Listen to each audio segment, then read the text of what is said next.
রাফি আর মৌসুমী দুজনেই এক মধ্যবিত্ত পরিবারের সদস্য। রাফি ছোট ভাই, বিশ্ববিদ্যালয়ে পড়ে।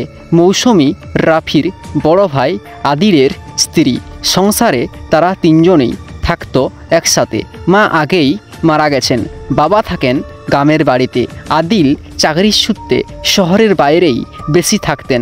প্রতি মাসে এক দুবার এসে কয়েকদিন থাকতেন, আবার চলে যেতেন বাইরে।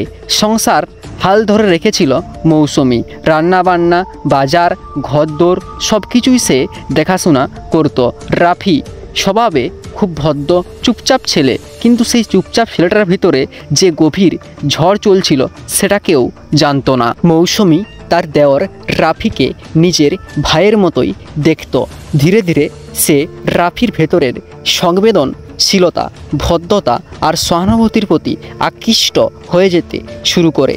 রাফিও মৌসুমীর যত্ন, মায়া আর উপস্থিতিতে একটু প্রেমের ঘরে ও যৌবনের ঘরে ঢুকে পড়ে। একদিন দুপুরে আদিল বাইরে অফিসের কাজে কলকাতায়।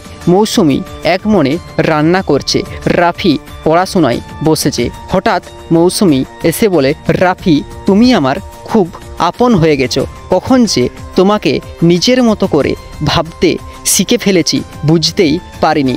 রাফি চমকে উঠেছিল, বলেছিল, বৌদি তুমি কি বলছো? তুমি আমার দাদার স্ত্রী। তারপর বৌদি বলে, তোমার দাদা মাসে একবার আসে, কোনো অনুভূতি দেয় না।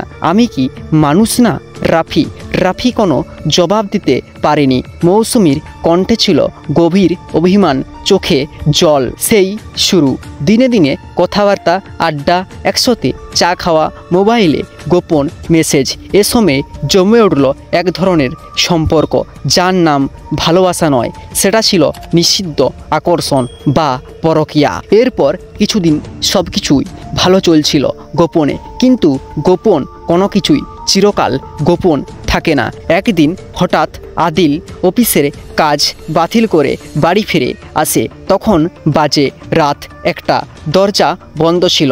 নিজের শোবার ঘরে ঢুকতেই দেখতে পেল রাফি আর মৌসুমী একসাথে। নিজের ভাই আর বউকে একসাথে দেখে আদিলের চোখে ফেটো বেরোনো রাগ, হতাশা আর বিশ্বাসঘাতকতার আগুন জ্বলছিল।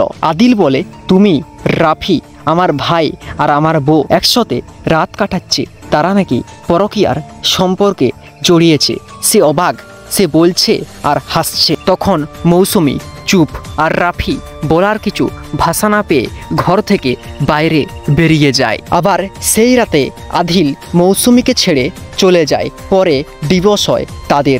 রাফি বিশ্ববিদ্যালয় থেকে বহিষ্কার হয়, কারণ সে মানসিকভাবে এতটাই ভেঙে পড়ে সে একটা সেমিস্টারও পরীক্ষা দিতে পারেনি। পাড়া প্রতিবেশী সবাই মুখ ফুরিয়ে নেয়। মা বাবা খবর পেয়ে এসে কান্নায় ভেঙে পড়ে।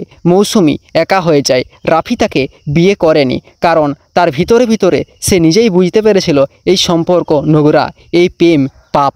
যে ভালোবাসা গোপনে জন্মায় গোপনেই পুড়ে ছাই হয়ে যায়। কোনো সম্পর্কই বিশ্বাসঘাতকতা থেকে টিকে থাকতে পারে না। তাই সকলকে বলবো, আপনারা পরকীয়া থেকে দূরে থাকুন এবং নিজের জীবনকে সুরক্ষিত রাখুন।